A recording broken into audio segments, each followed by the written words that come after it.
Dottore Contino, parliamo di questa presentazione alla stampa del Teatro dell'Efebo. Ricordiamo che siamo in zona Orto Botanico, una grande cavea del Libero Consorzio con un progetto ambizioso di rilancio di turismo, di creazione di filiera, ecco, non solo un teatro fino a se stesso.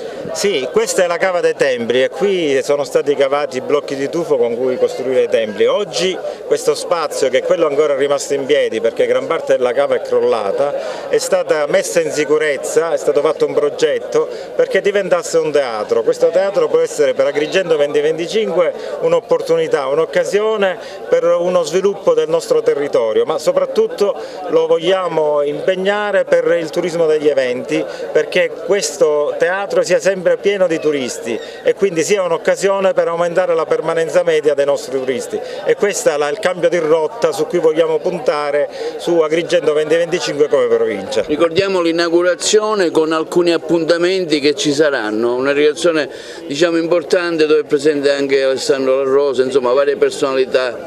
Sì, Salvo La Rosa presenterà lo spettacolo teatrale, puntiamo su un teatro del mito, abbiamo qui una scultura del Dedalo del maestro Rizzuti e verrà rappresentato uno spettacolo Ideali sul volo di Icaro, e quindi sarà un grande spettacolo con artisti molto noti, fra cui anche Ester Pantano, che è una coprotagonista di Macari. Quindi vi aspettiamo giorno 22, è un workshop, quindi principalmente per gli operatori. Chiediamo agli operatori che abbiamo già invitato di poter dare entro stasera conferma, dopodiché contiamo anche di aprire alcuni dei posti al pubblico che vorrà essere presente, al pubblico degli agrigentini. Ma abbiamo un programma di 4 spettacoli che saranno il 22, il 23, il 29 e 30.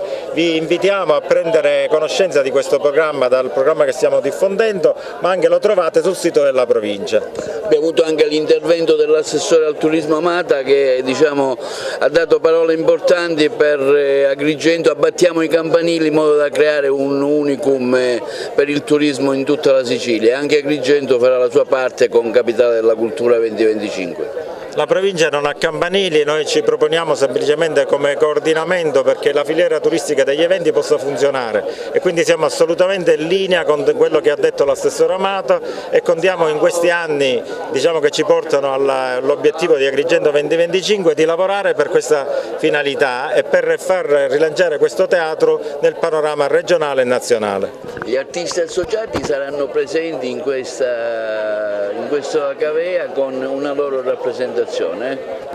Sì, noi portiamo quest'anno in giro, sono tornato da Verbania sul Lago Maggiore, questo spettacolo che è il canto d'amore delle serenate nella tradizione popolare siciliana e le suonate dei Barbieri di Sarte. È un viaggio sull'identità siciliana che vuole raccontare un pezzo di quello che è la tradizione dell'amore, le serenate che si facevano nell'Ottocento ma anche fino a pochi anni fa, per cantare l'amore alla bella che sperava che fosse la sua sposa.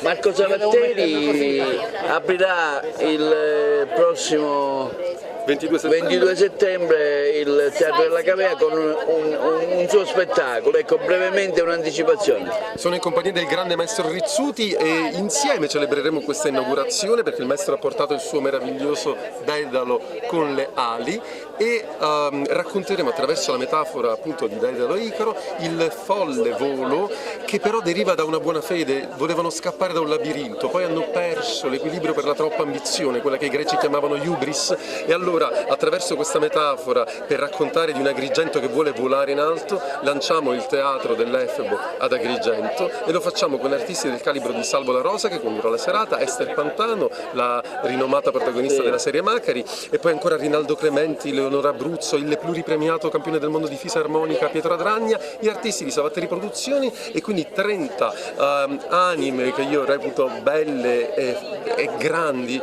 eppure per poter raccontare la metafora di un Agrigento che vuole stare in volo. Grazie. Maestro Rizzuti, ecco la sua presenza qui, spieghiamola. Niente, la presenza di questo Dedalo appunto che io ho fatto da alcuni anni e che rappresenta il mito in senso lato ovviamente. Il mito sappiamo tutti che non è altro che la nostra memoria ancestrale, diciamo così, quindi ci appartiene, il mito, diceva qualcuno, qualche filosofo antico, è quel qualcosa che non è stato mai ma è sempre. Io non mi fermo mai di ripetere questa frase perché è veramente così. Oggi il mito ci appartiene a tutti, quindi è di attualità. Ecco.